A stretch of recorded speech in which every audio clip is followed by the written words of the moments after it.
Comment peindre un paysage complexe à l'aquarelle, comment représenter des reflets dans l'eau, comment gérer les textures des rochers. On va voir tout ça et plein d'autres choses encore dans cette vidéo. C'est parti!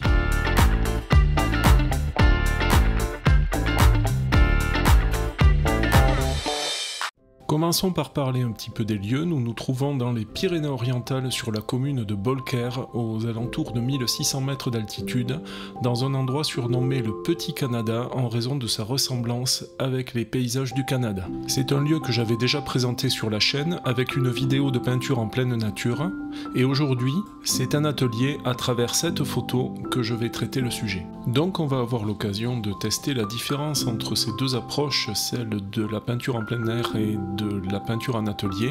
Première différence à l'atelier, c'est le format. Là j'ai choisi une feuille de grand format. C'est une feuille qui inclut les marges mais dont l'image finale mesurera 45 cm par 29. Et d'ailleurs, vu le format de la feuille que j'ai choisi, je vais essayer de la préparer pour éviter d'avoir des déformations, pour éviter que le papier ne gondole avec l'humidité. Donc je vais humidifier les deux côtés de ma feuille avec une éponge neuve et de l'eau claire. Donc on verra si ça veut bien fonctionner, si ça permet d'avoir un effet de gondolement du papier. Au passage, j'en profite pour préciser que mon papier, c'est une feuille de papier Arches, c'est mon papier de prédilection, en 100% coton, 300 grammes par mètre carré, grain fin. Pour fixer mes feuilles, j'utilise 7 adhésifs, c'est du Nippon Gold Tape, c'est du papier de riz autocollant. Il a une grande qualité, c'est qu'il n'arrache pas le papier quand on le retire. Voilà, alors on y va pour le fixer. Pour le fixer convenablement, je laisse l'adhésif déborder très généreusement pour bien l'accrocher à la table. Et j'ai fait des petits repères qui correspondent à mes marges blanches autour de l'image. Je vais bien tendre mon ruban pour avoir une pose bien droite. Et maintenant le papier est totalement fixé, j'espère que ça nous évitera d'avoir trop de problèmes de papier qui gondole avec l'humidité, donc on va bien voir. En ce qui concerne le matériel, je vous ai déjà parlé du papier, et pour les pinceaux, je vais tester ces nouveaux pinceaux que je viens d'acheter. Je les ai trouvés à un tarif très intéressant au rayon déstockage d'un magasin de Beaux-Arts. Ce sont des pinceaux de marque Isabey, en poil naturel, en poil de martre Kolinsky. J'étais très curieux de tester les pinceaux en poil naturel parce que d'habitude j'utilise plutôt ceux-là qui sont des Da Vinci Casaneo, qui sont en poil synthétique, dont on dit qu'ils imitent relativement bien les poils naturels, et je voulais voir s'il y avait une différence, donc on va voir ça. On va maintenant pouvoir passer à l'exécution du croquis que je réalise au crayon graphite. Alors je ne vais pas livrer les moindres détails du croquis, sachez seulement que je vais décomposer mon image en plusieurs grandes zones qui correspondent aux grandes zones de couleur et de valeur de l'image.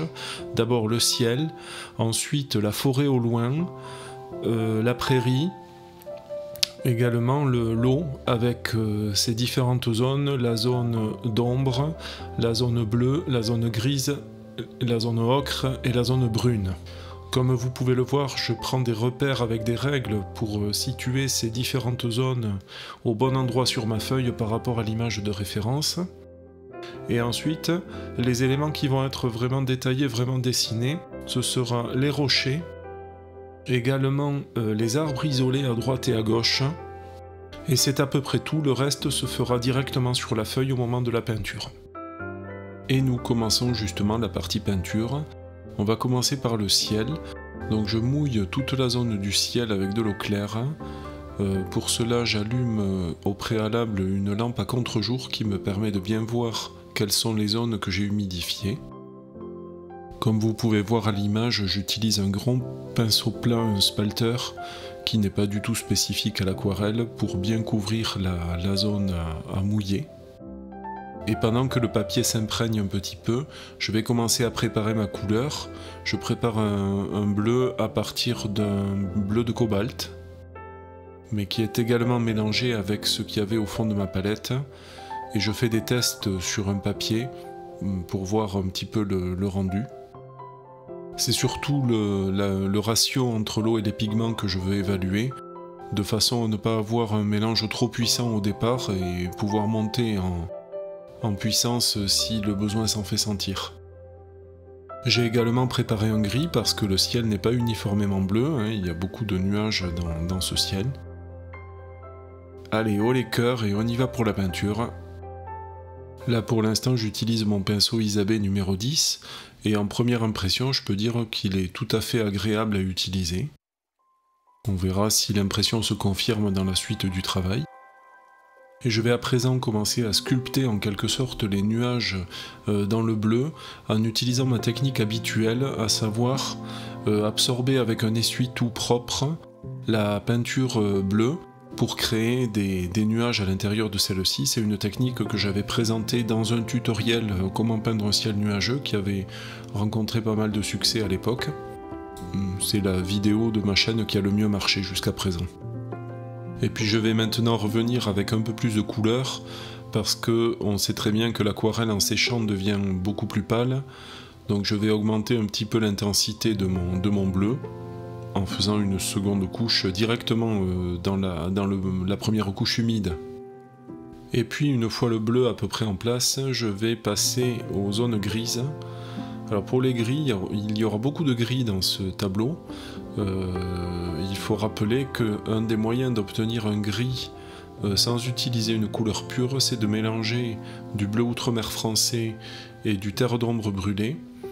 Et en dosant plus ou moins dans ces deux couleurs, on va obtenir un gris plus ou moins chaud ou plus ou moins froid. Si on met davantage de bleu outre-mer, ce sera plus froid. Évidemment, il y a aussi le classique gris de Payne qui fonctionne bien, mais qui est un gris froid. On va venir avec le gris au contact des zones bleues qui ne sont pas encore sèches pour créer une fusion ou une transition douce entre le gris et le bleu. Et je vais m'appliquer à mettre davantage de gris foncé dans le bas des nuages et à réserver un petit peu la partie haute des nuages et à venir ensuite diluer ce gris foncé vers le haut avec de l'eau claire, avec mon pinceau chargé à l'eau claire pour avoir une partie supérieure des nuages plus claire, ce qui est plus naturel.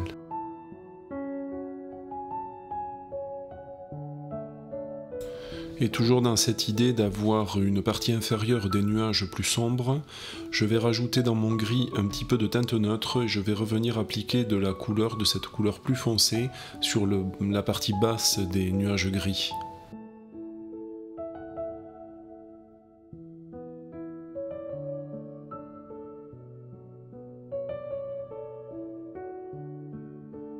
Et je poursuis en revenant avec du bleu, encore du bleu pour augmenter l'intensité de cette couleur, et toujours dans l'humide pour que la frontière entre le bleu et le gris ne soit pas nette. Et après cette première étape de peinture, je peux déjà tirer une petite conclusion au sujet du pinceau en poil naturel. C'est vraiment un excellent pinceau, c'est très agréable à utiliser. Ce qui est remarquable, c'est la capacité à emmagasiner de l'eau et des pigments. On a l'impression que ça pourrait presque peindre à l'infini sans recharger. Bon, j'exagère un petit peu, mais par rapport au pinceau que j'utilise habituellement, c'est vraiment flagrant. Pour cette seconde session de peinture, je vais revenir sur mon ciel et en particulier sur les nuages gris que justement je trouve un peu trop gris. Donc je vais tenter de faire quelques retraits avec un essuie-tout trempé dans l'eau claire. Ce n'est pas forcément la solution idéale sur un papier 100% coton, mais ça peut quand même fonctionner, donc on y va.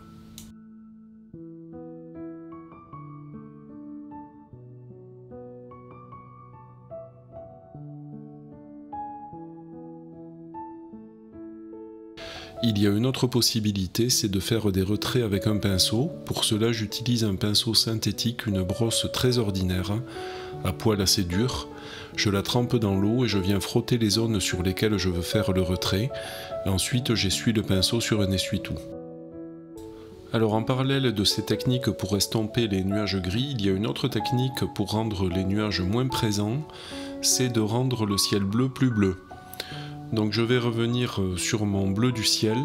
Je vais commencer par réhumidifier avec de l'eau claire les zones bleues. Et ensuite, je vais venir déposer de la peinture bleue, toujours avec du bleu de cobalt, un peu moins dilué cette fois, une peinture légèrement plus crémeuse. Et je vais déposer par petites touches ce bleu sur les zones humides pour créer une fusion.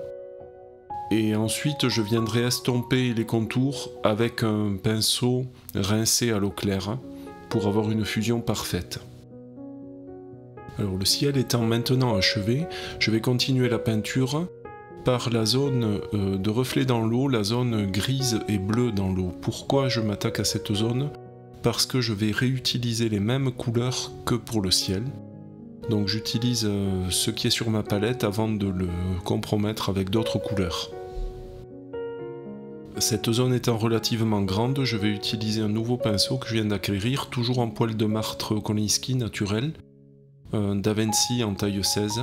Et je vais commencer par humidifier le papier pour travailler dans l'humide, comme on a pu le faire pour le ciel. À une différence près, c'est que cette fois-ci, on va devoir faire attention de contourner les rochers qui ont été représentés sur le croquis pour que la peinture de l'eau n'aille pas se mettre sur les zones réservées aux rochers. Donc il faut être méticuleux sur ce point. Je vais ensuite pouvoir peindre dans un gris clair très neutre toute la zone à couvrir.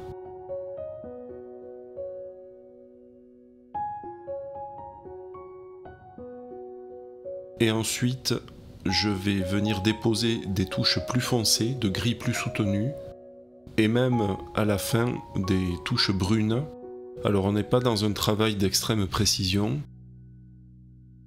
mais on peut déjà observer dans l'image de référence des nuances sur le fond de l'eau, et c'est ça qu'on va commencer à figurer ici.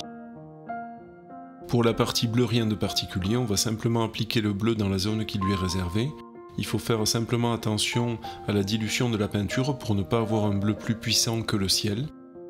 Et ensuite, je terminerai cette zone de reflet avec des touches brun et ocre, conformément à l'image de référence. C'est parti pour la troisième session de travail sur cette grande peinture.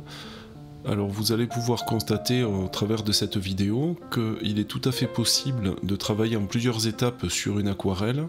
C'est le cas ici puisqu'on aura de nombreuses étapes qui vont se succéder. Et en tout cas ça fonctionne tant qu'on garde une certaine cohérence au niveau des couleurs qu'on utilise.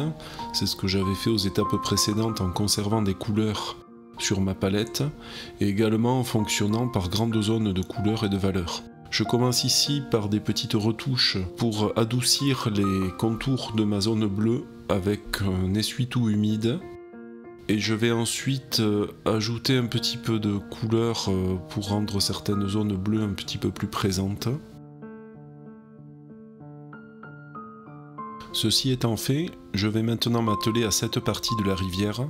Alors dans cette zone, on a un travail éminemment plus complexe que dans la zone gris-bleu qui est juste à gauche.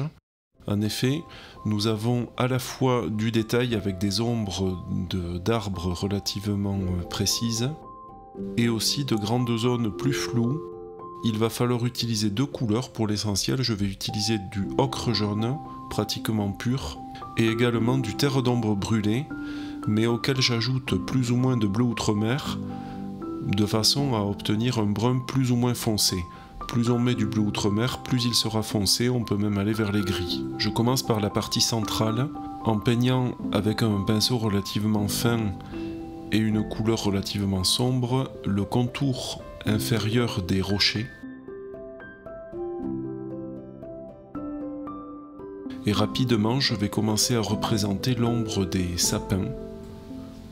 Pour cela, j'utilise une couleur assez foncée, donc terre d'ombre brûlée avec un peu de bleu outre-mer, et dans une consistance un petit peu crémeuse. Dans cette zone, je travaille sur le sec pour garder des contours relativement précis, mais une fois que j'ai déposé ma base de couleurs, je viens ensuite faire des retouches de tonalité, soit en déposant du ocre qui va être plus clair, ou alors au contraire en appuyant sur le côté sombre. Et de cette façon, je vais déposer ces nouvelles couleurs dans la couleur de base qui est encore humide, et on aura une bonne fusion. On va maintenant s'occuper de la partie droite de la rivière qui contient une base plus ocre, donc ça va être la base de notre couleur, et on va travailler dans l'humide.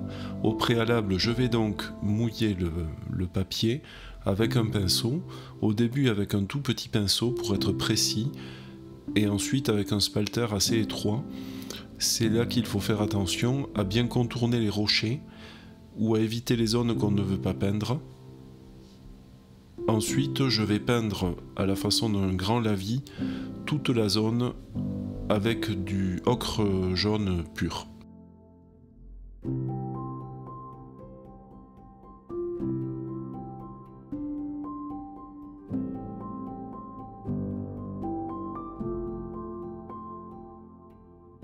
Ici, on peut voir à l'image quelques retraits de peinture effectués à l'aide d'un essuie-tout propre.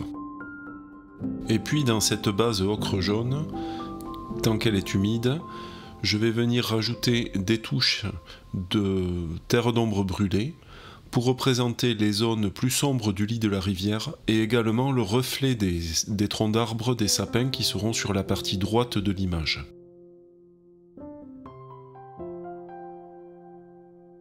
Pour ces deux types de reflets sombres, il est important de bien les faire dans l'humide pour avoir un côté très flou.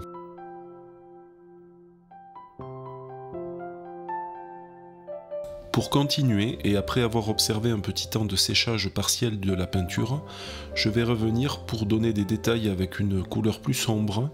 Je vais effectuer des tracés, des traînées qui donnent du relief, qui permettent de représenter des ombres au fil de l'eau. Et ensuite apporter un petit peu de texture en frottant mon papier avec la technique du pinceau sec, c'est-à-dire un pinceau peu chargé en eau. C'est souvent un pinceau qu'on a trempé dans la peinture et qu'on a essuyé dans un chiffon ou dans un essuie-tout, qu'on a ébouriffé un petit peu et qu'on vient frotter sur le papier de manière à laisser des traces en utilisant le grain du papier. Ça va donner à la peinture un aspect un petit peu moucheté qui correspond bien à l'aspect gravillonneux du fond du lit de la rivière. À la fin de ce travail, après avoir vu le résultat au moment du séchage, je vais revenir ajouter un lavis assez dilué d'ocre jaune pour intensifier le côté jaune du centre de la rivière.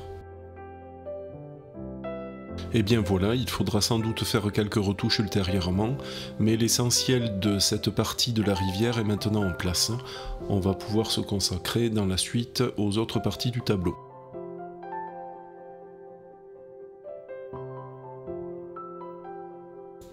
Je débute à présent la 4e session de peinture sur ce tableau. Je parlais auparavant d'apporter des retouches mineures à la rivière et c'est justement par là que je vais commencer, en apportant un peu plus de profondeur aux ombres sur les reflets de la rivière à droite. Et également en appliquant un lavis ocre jaune léger pour accentuer le côté jaune du lit de la rivière et mieux correspondre à la photo de référence. Alors place maintenant à la peinture de la prairie. Je vais commencer par préparer ma couleur, un vert bien sûr, d'abord un vert tendre. J'utilise mon mélange habituel, c'est-à-dire un jaune Winsor et du bleu de cobalt. Dans un premier temps, beaucoup de jaune, très peu de bleu pour obtenir un vert très clair, très jaune. Et ensuite, dans un second temps, j'ajouterai davantage de bleu pour avoir un vert plus sombre que j'incorporerai dans un second temps. Je commence par peindre la zone de la prairie en vert clair, sans oublier le reflet du vert dans l'eau. Et ensuite, je vais rajouter du bleu de cobalt dans mon mélange. Et je vais peindre maintenant les zones de vert plus foncé, en allant au contact du vert clair qui est toujours humide, pour obtenir une fusion. À ce sujet, je trouve très agréable de faire des fusions sur ce papier aquarelle Arches. C'est vraiment un régal de l'utiliser. Et il faut vraiment suivre ce conseil qu'on reçoit souvent quand on débute à l'aquarelle, c'est de ne pas hésiter à utiliser du papier de bonne qualité, parce que ces choses-là, des fusions aussi agréables, on n'arrive pas à les obtenir sur un papier bas de gamme. Et je vais continuer à assombrir certaines zones de ma prairie. Je n'hésite pas même à utiliser du gris de Payne par touche légère déposée dans l'humide qui va me permettre d'avoir des zones franchement plus sombres. Place maintenant aux effets de texture. Je vais utiliser mon bâtonnet, un pic à brochette en bois. Je vous renvoie à la vidéo que j'avais déjà publiée, comment peindre des herbes à l'aquarelle. Et J'emploie ma technique habituelle, c'est de strier la peinture fraîche dans un mouvement vertical pour figurer les herbes. Dans un premier temps, je fais des stries en allant du bas vers le haut afin de propager la peinture sombre dans la peinture claire sous forme de petits fins filaments qui ressemblent à des herbes. Et puis lorsque je viendrai à nouveau déposer des nuances plus sombres dans ma prairie pour figurer les parties plus à l'ombre, ensuite je n'hésiterai pas à revenir avec mon bâtonnet en bois pour refaire à nouveau ces stries et obtenir cet effet d'herbe. Et pour terminer, je vais déposer du jaune pratiquement pur, assez crémeux, sur la partie haute de la prairie, et je vais travailler ce jaune avec mon bâtonnet, mais cette fois en faisant des mouvements du haut vers le bas, pour incorporer en quelque sorte cette peinture crémeuse dans le vert plus sombre, et faire s'entrecroiser ces filaments clairs avec les filaments sombres, et obtenir un effet d'herbe et de prairie que je trouve assez convaincant. Ensuite, ce qui a fonctionné à gauche de l'image va fonctionner également à droite. Je vais utiliser la même technique pour la partie droite de la prairie. Et je termine par le reflet dans l'eau sous la partie droite de la prairie. Je vais commencer par mouiller avec de l'eau claire toute la zone. Et ensuite, je vais venir y déposer un jus clair verdâtre qui correspond à une couleur de la prairie plutôt atténuée. Et je vais venir y peindre dans l'humide avec des nuances de brun, les ombres, essentiellement les ombres des troncs d'arbres qui seront à l'aplomb juste au-dessus. Et nous voici maintenant à la 5e session de travail. Comme les fois précédentes, je vais consacrer le début de la session à faire des retouches sur ce que j'ai fait à la fois précédente. Je vais commencer par retoucher le reflet dans l'eau sur la partie droite de la rivière parce que je le trouve trop faible en couleur par rapport à la partie gauche. Alors il est vrai qu'on peut travailler une aquarelle en plusieurs étapes, mais il faut prendre garde de ces petites phases de réuniformisation pour avoir un ensemble homogène. C'est ce que je fais ici. J'ai commencé par mouiller la zone qui m'intéresse et je vais venir y déposer un vert très clair pour augmenter un petit peu la couleur du reflet. Ensuite, dans un second temps, je vais travailler sur l'autre berge, l'autre côté de la rivière à gauche, pour souligner en couleur plus foncée le fil de l'eau, le bord de l'eau, parce que toute la masse verte que j'ai peinte ne correspond pas uniquement à la prairie, mais il y a également son reflet dans l'eau. Et la démarcation entre les deux, c'est le bord de l'eau, je ne le trouvais pas suffisamment net, donc je vais venir le retravailler. Et enfin, dans un troisième temps, sur la partie droite, tant que mon reflet de l'eau est encore humide, je vais revenir accentuer l'ombre des troncs d'arbres. Et je vais aussi venir passer une couche d'un lavis jaune pur sur le reflet de l'eau pour le rendre encore plus lumineux.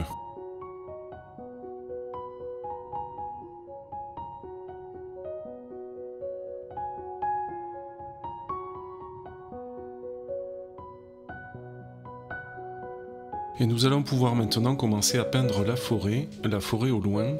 Alors pour cela, j'ai préparé une couleur vert foncé, mais sous forme d'un jus assez liquide, quelque chose de très dilué. Et je vais commencer à représenter ma forêt, la masse de ma forêt. Dans ce travail, je vais mettre à profit la forme de mon pinceau, le fait que mes pinceaux Isabey gardent une pointe bien définie, bien pointue, pour représenter le sommet des sapins. Et petit à petit, je vais peindre toute la zone de la forêt d'arrière-plan. Alors vous pouvez remarquer que certains endroits ne sont pas peints, il y a des interruptions dans ma bande verte. Ça correspond à l'emplacement des troncs d'arbres ou de certains arbres d'avant-plan qui seront peints individuellement et ensuite. Voilà, alors toute cette zone de forêt d'arrière-plan, on peut constater qu'en séchant, évidemment, elle devient très claire. C'est normal, on a utilisé une peinture très diluée.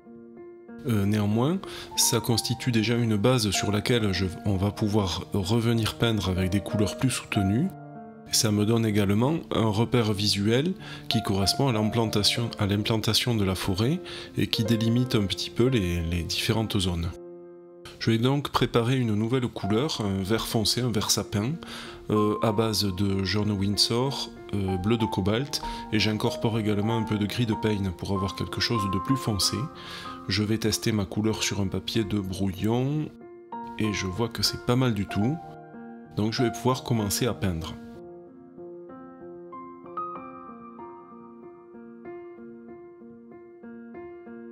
Alors si on observe attentivement le feuillage de ces sapins, on voit que l'éclairage de ma photo de référence vient de la gauche. Donc la partie gauche des feuillages est plus claire, elle est plus lumineuse, et la partie droite est au contraire plus sombre. Donc je vais représenter ces espèces de cascades qui se forment dans le feuillage des arbres en faisant des touches légères sur la partie gauche et plus appuyées sur la partie droite.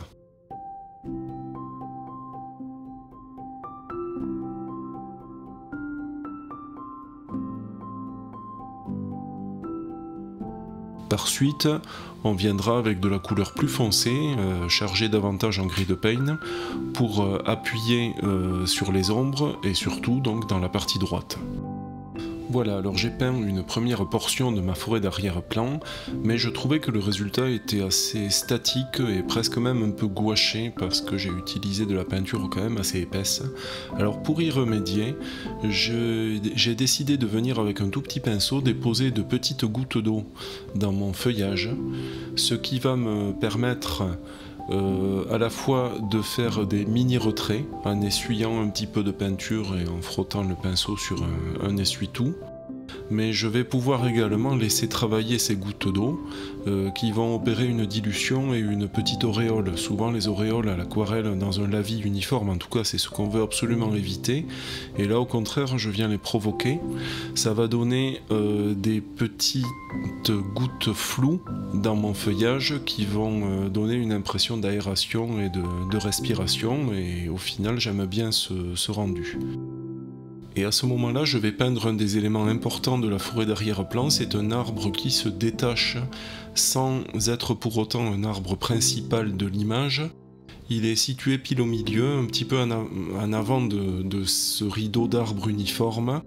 Et lui, on va le peindre individuellement, en commençant par représenter son tronc, ses branches, et ensuite ses masses de feuillage qui correspondent à l'habillage des différents étagements de branches. Je vais apporter dans cet arbre les mêmes nuances que sur la forêt d'arrière-plan, toujours en considérant que l'éclairage vient de la gauche et que le côté supérieur gauche va être peint avec un vert certes sombre mais quand même un petit peu plus lumineux que ce qui va être sur la partie droite et qui a l'ombre. Et en toute fin de réalisation, je vais quand même venir dans le détail en apportant avec la pointe du pinceau un semblant de petits détails, de brindilles, enfin, on ne va pas peindre les aiguilles une par une, mais de petits détails à la cime et au bout de chaque branche. Ce qui est à noter, c'est que pratiquement tout le travail sur ce tableau a été fait avec très peu de pinceaux, avec 2 ou 3 pinceaux seulement, et là je continue à utiliser ce pinceau Isabey numéro 8, qui est un pinceau quand même assez moyen, mais qui a la propriété de garder une pointe vraiment très fine, qui permet d'aller vraiment dans les petits détails. Ça c'est très très très agréable, cette polyvalence.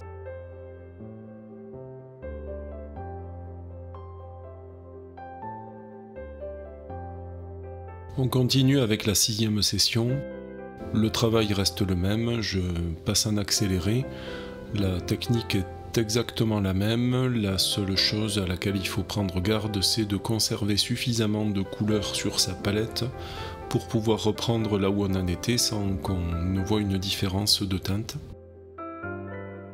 Dans cette partie, j'utiliserai davantage de jaune dans mon vert pour pouvoir montrer quelques branches et quelques éléments d'arbres en avant-plan qui se détachent de la partie sombre de la forêt. Et on poursuit le travail en commençant à peindre le premier grand arbre du tableau, qui est situé sur la gauche. Cette fois on va peindre son tronc, ses branches et commencer à bien détailler ses masses de feuillage. Là on est dans un travail beaucoup plus détaillé par rapport à ce qui avait été fait jusqu'à présent. Avant d'aller plus loin, je vais vous livrer ma petite astuce pour relier la prairie à la forêt et faire une transition harmonieuse entre les deux. Alors pour cela, je vais venir peindre avec une couleur voisine du vert de la forêt, mais avec quelque chose de très liquide sur le pinceau, et ce faisant, je vais réactiver la peinture sombre de la forêt. Ensuite, je vais venir gratter avec mon bâtonnet, et la peinture verte foncée ayant été réactivée, en grattant, on va pouvoir la retirer et faire apparaître la couche inférieure qui était constituée du vert jaune de la forêt. Ainsi, on fait apparaître des brins jaune clair dans le vert sombre et on a une transition homogène entre les deux éléments. Alors ce bâtonnet, qui je le rappelle est un pic à brochette en bois, est vraiment l'objet magique pour représenter les herbes à l'aquarelle. Et on se rend compte avec un peu d'habitude qu'en variant la pression sur le bâtonnet, la pression de la main, on arrive à faire des brins plus ou moins épais, donc c'est vraiment un outil assez riche à tester. Session numéro 7, je continue à peindre mon arbre, mon grand arbre. Alors encore un petit point technique, en prenant de la peinture assez saturée et en aplatissant la pointe du pinceau, on arrive à déposer des traces très très fines qui permettent de représenter l'extrémité des branches et des aiguilles du sapin. Alors pour arriver à ça, il faut prendre de la peinture relativement saturée et foncée et écraser le pinceau avec un essuie-tout entre ses doigts pour lui donner cette forme caractéristique, et ensuite on vient peindre l'extrémité des branches.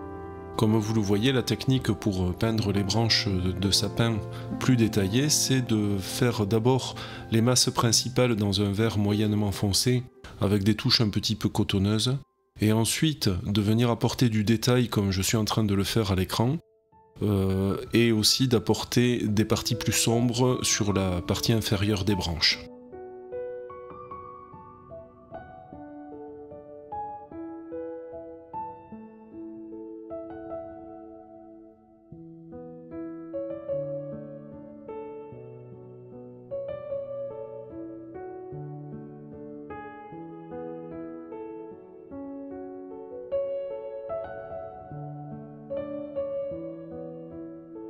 Une petite précision technique sur la peinture de la forêt d'arrière-plan à cet endroit. J'ai peint les cimes des arbres par petites touches comme j'avais fait jusqu'à présent, mais ensuite pour la partie basse, je vais venir balayer le papier en tenant le pinceau couché sur le papier. C'est un pinceau assez peu chargé en peinture et je balaye rapidement. C'est la technique dite du pinceau sec qui a pour effet de produire une trace assez peu homogène et qui laisse des trous en utilisant le grain du papier. Et c'est tout l'intérêt parce qu'ensuite dans ces trous qui sont un petit peu aléatoires, on va pouvoir venir placer des touches de couleurs différentes, d'autres nuances. Ça donne un côté plus naturel finalement puisque c'est aléatoire.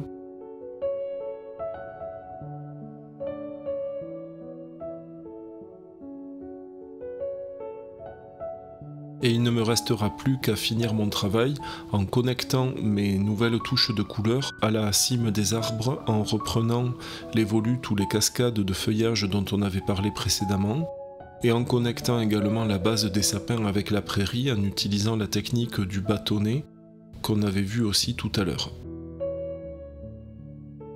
J'attaque la 8e session de peinture, alors il se trouve que je commence à en avoir un petit peu marre de peindre des feuillages parce que ça a un côté assez fastidieux et ça demande beaucoup de précision, c'est très méticuleux. Alors pour changer un peu, je vais peindre les troncs d'arbres de la partie droite de la forêt. Ça n'appelle pas de commentaires très particuliers, il faut respecter le croquis qu'on s'est donné. J'utilise toujours ce pinceau Isabey numéro 8 qui, comme je le disais, a la particularité d'avoir une pointe très fine qui permet de faire des petits détails.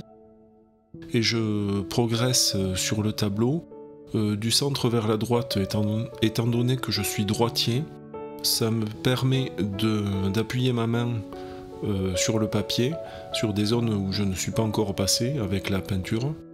Et c'est important de pouvoir appuyer sa main parce que ça permet de suivre un tracé sans trembler tout simplement. Comme vous pouvez le remarquer, plus on progresse vers la droite et plus les troncs des arbres sont épais, puisque plus proches du spectateur, hein, c'est l'effet de perspective. Et vous pouvez également voir que j'ai laissé des réserves, enfin des vides dans mes troncs d'arbres. Ça correspond à des feuillages qui seront en avant-plan. Donc je réserve ces parties pour pouvoir peindre mes feuillages ultérieurement. Et puis je parlais tout à l'heure de fidélité au croquis, mais je me rends compte en revenant sur mon travail et en regardant les reflets de troncs d'arbres que j'ai peints dans l'eau, qu'il me manquait un tronc d'arbre au-dessus d'un reflet. Donc j'allais avoir un reflet de tronc d'arbre et pas de tronc d'arbre au-dessus.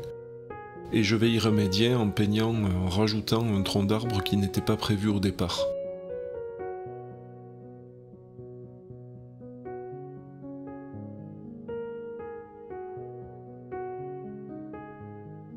Et j'attaque ma 9e session de peinture en revenant sur mes troncs d'arbres à droite pour harmoniser la couleur avec celle des troncs d'arbres de gauche.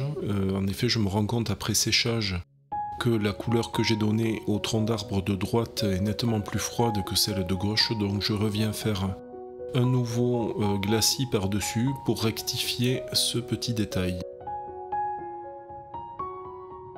Session numéro 10, ici je vais peindre les troncs d'arbres couchés, un qui est complètement couché sur le sol, et deux autres qui sont inclinés, des arbres abattus et retenus par les arbres voisins. Je vais également peindre des petits sapins en avant-plan.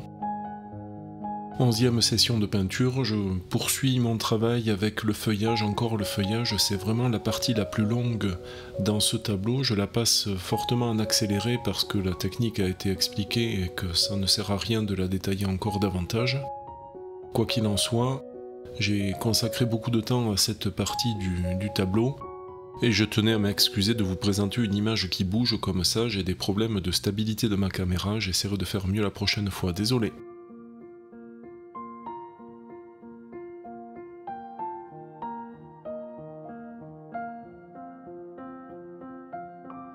Je voulais revenir sur les possibilités qu'apportent ces pinceaux et leurs pointes très fines dont j'ai déjà parlé. On peut obtenir des tracés vraiment très fins, mais pour cela il faut sécher un petit peu la touffe du pinceau parce que ces pinceaux emmagasinent énormément de liquide, et s'il y a trop de liquide on n'arrivera pas à avoir un tracé suffisamment fin. Alors avec un essuie-tout on vient sécher la base de la touffe, mais sans toucher la pointe qui elle doit rester très fine. Et ensuite, avec une main très légère, on arrive à obtenir un tracé assez fin, ce qui va me permettre sur mon tableau de peindre des branches assez fines. Et c'est vraiment étonnant parce qu'on arrive à un résultat comparable à ce qu'on obtient avec un pinceau traceur qui est lui réservé à cet usage, mais qui par contre a une touffe de poils vraiment minimaliste.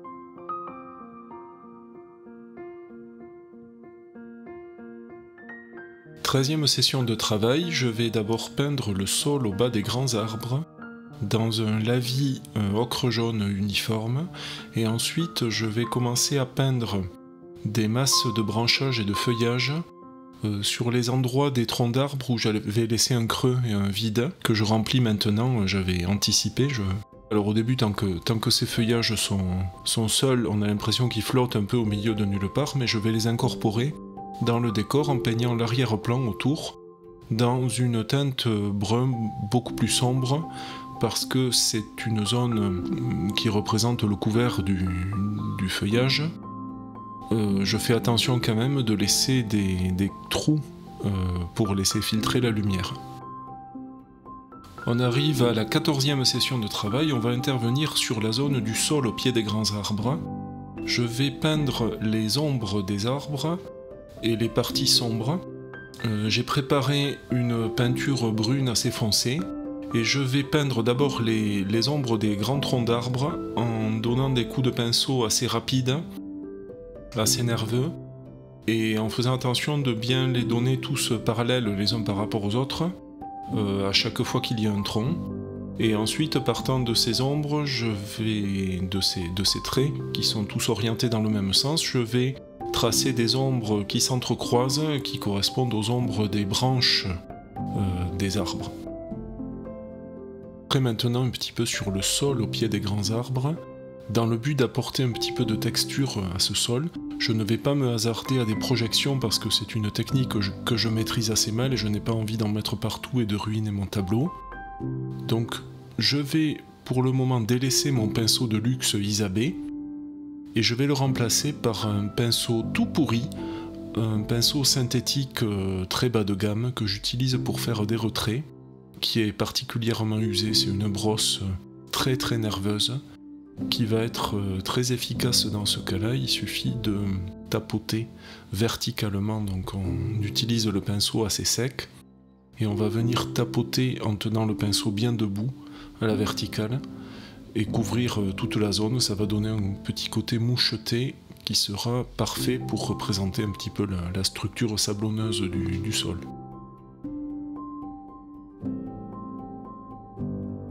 Et je termine cette session de peinture en peignant le rocher qui est situé au pied de l'arbre.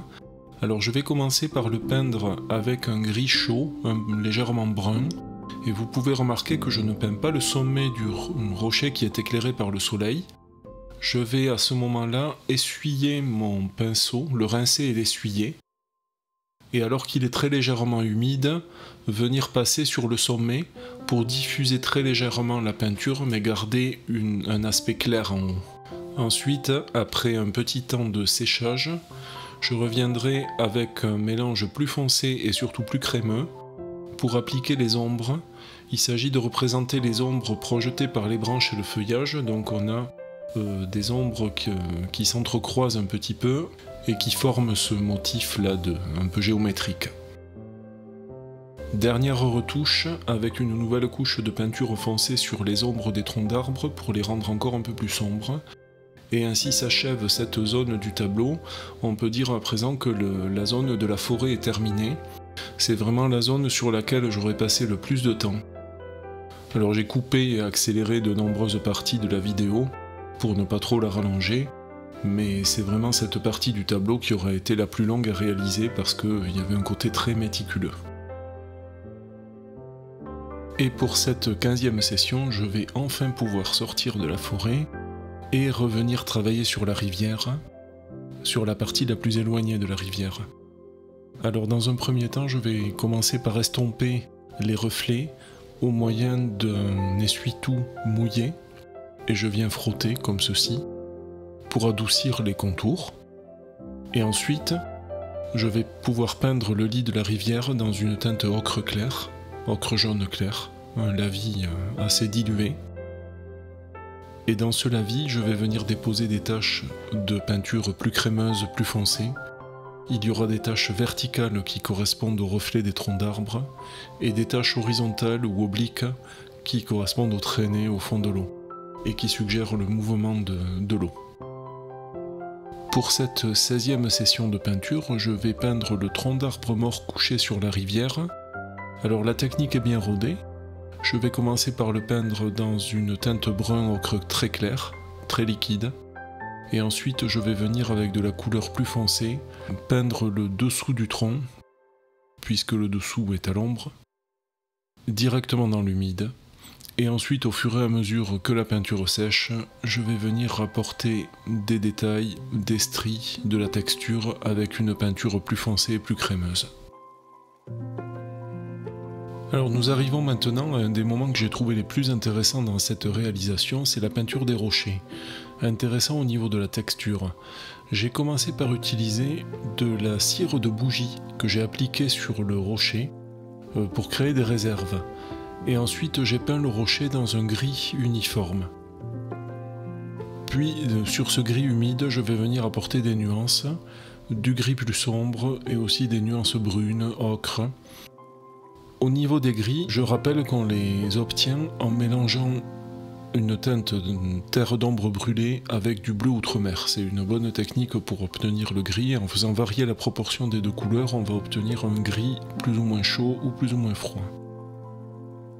Petit à petit, je laisse sécher mon rocher, mais le séchage est long sur du papier en coton.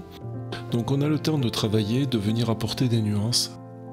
et on va vers les couleurs les plus sombres qui sont situées en bas du rocher, et on va attendre la toute fin de la peinture du rocher, quand ce sera presque sec, pour venir appliquer les dernières ombres, celles qui seront les plus nettes, qui seront les moins fondues. Une technique que j'ai beaucoup utilisée dans la peinture des rochers, c'est d'utiliser les doigts, de frotter la peinture directement avec les doigts. Ça permet d'estomper et d'obtenir un peu un effet comparable à ce qu'on a quand on fait de la peinture au pinceau sec, c'est-à-dire d'utiliser le grain du papier pour avoir un effet moucheté, détraîné. C'est vraiment quelque chose de très intéressant à explorer. Alors maintenant que j'ai expliqué la technique de peinture des rochers, je ne vais pas la réexpliquer à chaque rocher que je vais peindre. Je voulais seulement revenir sur l'utilisation de la cire. Pourquoi de la cire? Pour faire les réserves qui correspondent aux taches blanches sur les rochers et pas du drawing gum comme je fais d'habitude. Alors d'abord c'est parce que j'avais envie d'essayer cette technique que j'avais vue sur des vidéos sur internet et que je n'avais jamais testé. Et ensuite je me suis rendu compte à l'usage que le résultat était intéressant parce que si on applique la cire de façon assez légère, on peut, en utilisant la texture du papier, avoir un effet moucheté. Le drawing gum est plus couvrant, alors que la cire va donner un effet moucheté. C'est pas tout à fait évident parce qu'on ne voit pas très bien où on la dépose, en même temps c'est le but, puisqu'il faut que ce soit invisible une fois terminé. Donc avec la cire, une fois qu'on va peindre par-dessus, eh bien la peinture n'adhère pas dessus. Mais je bavarde et la vidéo avance, alors je continue mon commentaire. Je peins également les interstices entre les rochers avec une peinture vraiment très sombre, noire presque absolue. Et ensuite, je vais commencer à peindre les reflets sombres à gauche de l'image sur la rivière, sur l'eau, en apportant différentes touches de brun très foncé, d'ocre. Là on est par contre dans une technique de peinture sur sec. Et je vais pouvoir terminer maintenant en réalisant le reflet dans l'eau de l'ombre du tronc d'arbre mort. Là aussi c'est une technique de peinture sur le sec. On va peindre avec une peinture très sombre, bien chargée en teinte neutre, pas trop crémeuse quand même. Et avec la pointe du pinceau, on va tracer directement le contour. C'est quelque chose que je n'avais pas dessiné sur mon croquis, donc je le dessine directement au pinceau. Le travail sur la peinture des rochers se poursuit, je continue de la même manière, si ce n'est que sur ces petits rochers je n'utilise pas de cire parce qu'il n'y a pas de taches blanches à réserver. Et je vais m'attaquer ensuite à la zone de reflet dans l'eau qui est située entre le tronc d'arbre mort et ces petits rochers. Alors pour cela je vais faire des traînées de peinture grise que je vais étaler avec mon doigt. Et je vais également faire en travail sur papier sec, des tracés un petit peu ondulés qui représentent les ondulations de l'eau. Et ensuite, je vais venir apporter dans cette zone quelques reflets bleu ciel. Et j'ai décidé pour cet endroit d'utiliser un bleu plus pâle que le bleu de cobalt avec lequel j'avais peint le ciel et le reflet principal. J'ai choisi d'utiliser du bleu céruléen, qui est plus délavé.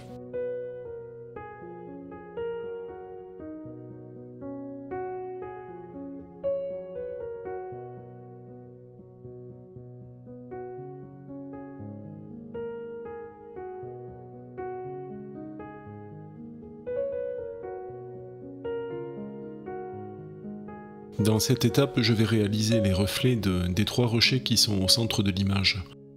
Pour celui qui est situé au-dessus d'une zone sombre, il faut faire un retrait. Pour cela, j'utilise un pinceau synthétique, une brosse, et je viens frotter l'endroit du reflet avec de l'eau claire, et ensuite j'essuie le pinceau sur un essuie-tout, autant de fois que nécessaire.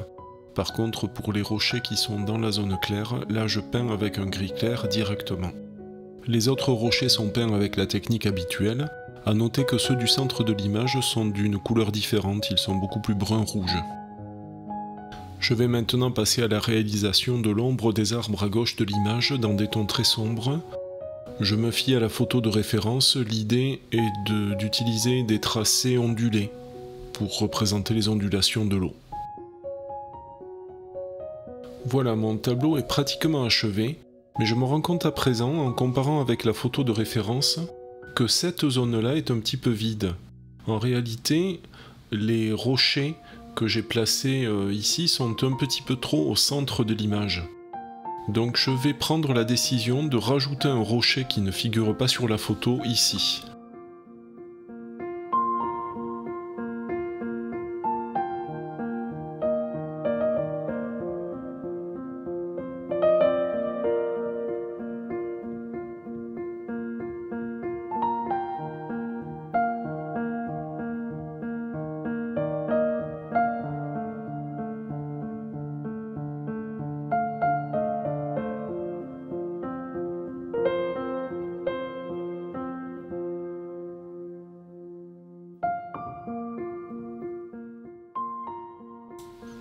Alors en conclusion, quel bilan pouvons-nous tirer de cette aquarelle maintenant que sa réalisation est achevée? Eh bien, en premier lieu, vous pouvez voir les différentes étapes se succéder à l'écran, ce qui nous permet de constater qu'il est tout à fait possible de décomposer le travail sur une aquarelle en de nombreuses étapes, dans mon cas plus de 20 étapes qui se sont étalées sur une période d'environ 2 mois. C'est vrai que l'aquarelle passe pour être un art de la spontanéité. Il est tout à fait possible d'avoir cette approche réfléchie, planifiée, qui va permettre de donner beaucoup de détails à son œuvre. Et c'est là qu'on peut faire un parallèle avec la peinture d'après nature qu'on pratique en extérieur. Lorsqu'on peint d'après nature, on est obligé d'avoir cette spontanéité et de travailler plus rapidement, alors qu'à l'atelier, on peut davantage planifier, prendre son temps. C'est pour ça que je cultive ces deux approches et que je continuerai à les pratiquer pour garder à la fois un travail dans la réflexion, dans le côté détaillé, que j'aime beaucoup, mais aussi un travail dans la spontanéité et une création moins réfléchie. Du point de vue des questions matérielles que je me posais au cours de la réalisation, on peut dire d'abord concernant la préparation du papier, c'est quelque chose que je ne fais pas d'habitude et que j'ai fait cette fois-ci en mouillant les deux côtés de la feuille. Je trouve que c'est plutôt utile. J'ai observé plutôt moins de phénomènes de papier gondolé que d'habitude. Après, c'est vrai que j'avais solidement arrimé mon papier sur la table de travail avec un scotch, un double ruban de scotch tout autour et des petits renforts. Cependant, le papier est quand même resté relativement plat, et ça c'est plutôt positif. En ce qui concerne les pinceaux en poil naturel de martre rouge Kolinsky, c'est vraiment un coup de cœur. J'ai adoré peindre avec ces pinceaux, je vais les utiliser aussi souvent que possible.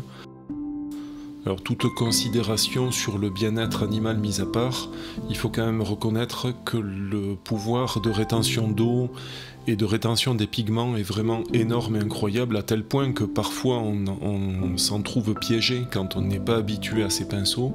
Tellement ils emmagasinent d'eau, si on veut avoir un pinceau un petit peu moins chargé, il faut penser à l'essuyer. C'est en tout cas une très belle découverte. Et puis j'ai pu, au travers de cette réalisation, expérimenter des techniques que je ne maîtrisais pas ou que je n'avais jamais essayé, comme le masquage à la cire. Ça c'est vraiment sympa. Et aussi beaucoup utiliser les doigts pour frotter la peinture et obtenir des effets de texture. Je me suis vraiment régalé sur l'étape des rochers. Voilà, à présent le décollage des scotch est presque terminé. Comme d'habitude avec ce Nippon Gold Tape, le résultat est impeccable, aucun phénomène de papier déchiré. C'est sûrement dû à la qualité du papier également, qui est un excellent papier, le papier Arches 100% coton. Et voilà, ma réalisation est à présent terminée. Je suis heureux de vous la présenter. Si vous avez des questions, n'hésitez pas à me les poser dans les commentaires, je me ferai une grande joie d'y répondre. À bientôt, salut!